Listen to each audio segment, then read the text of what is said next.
Juan L. Más allá del paisaje. La vida del hombre se sitúa al margen de los animales si se observa a ambos como parte de una misma naturaleza reinada por seres como las plantas, los árboles, el sol y el río, elementos que la poesía de Juan L. Ortiz rescata en la construcción de paisajes sonoros. Ejemplo de ello es la obra El ángel inclinado, poemario resultante de su contacto con el hábitat rural de Entre Ríos para descifrar así los misterios resguardados en el Alto Paraná.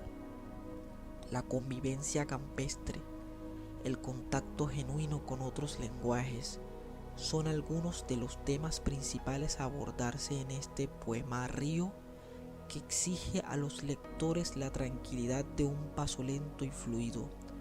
Personalmente, una experiencia única y pertinente para aquellos que leemos desde la ciudad, sintiéndonos igual de exaltados, demostrando que el ejercicio constructivo está ligado a la construcción imaginaria que arraiga en una experiencia subjetiva.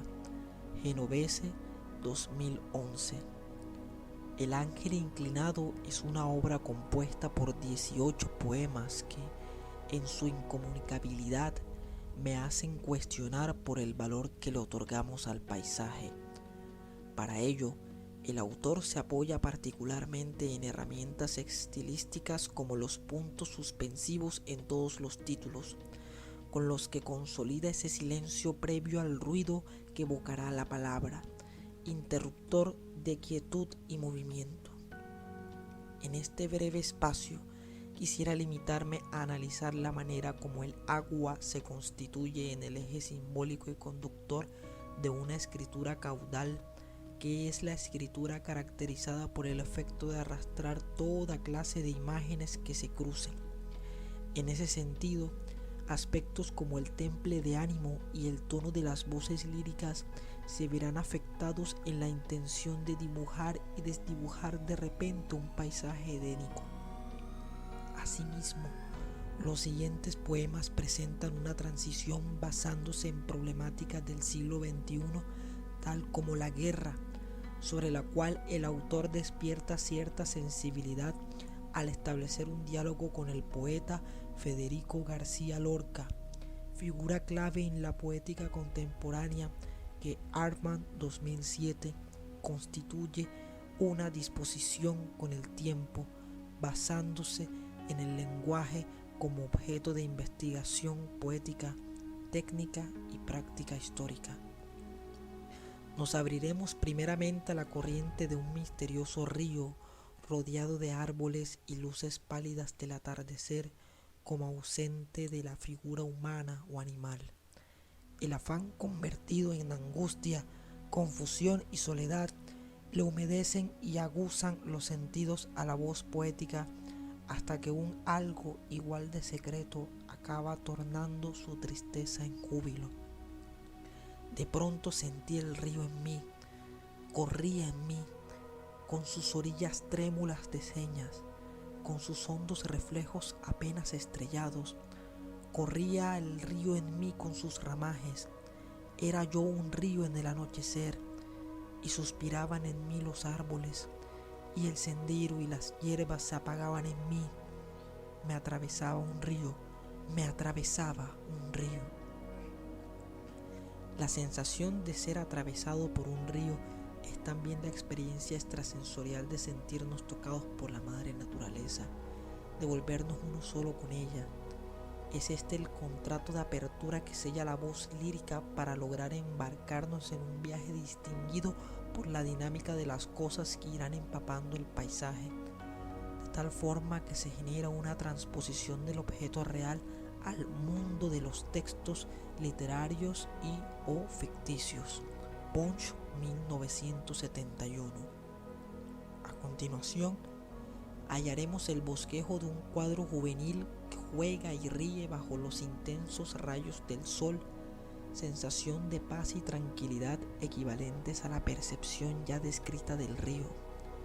No obstante, Si antes observábamos el angustioso vacío que se llenaba al dar la voz poética con la fuente del saber, ahora, por el contrario, es la pérdida del mismo lo que se destina al niño.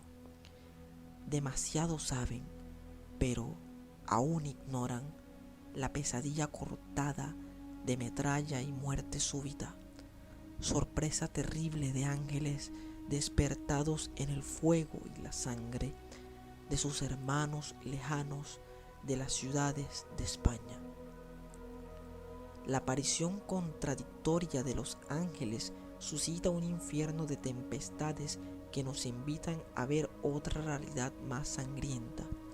Los niños se relacionan con ellos en el sentido de la pureza que ostentarán naturalmente solo hasta la transición del sueño a la pesadilla, de las verdades de la tortura, del exterminio en masa, de la humillación sádica, la sustracción metódica de toda identidad reconocible a la mente y el cuerpo humanos, millones de mujeres, hombres y niños reducidos a muertos vivientes, sufrida en contextos como la aludida Guerra Civil Española. Steiner, 2010.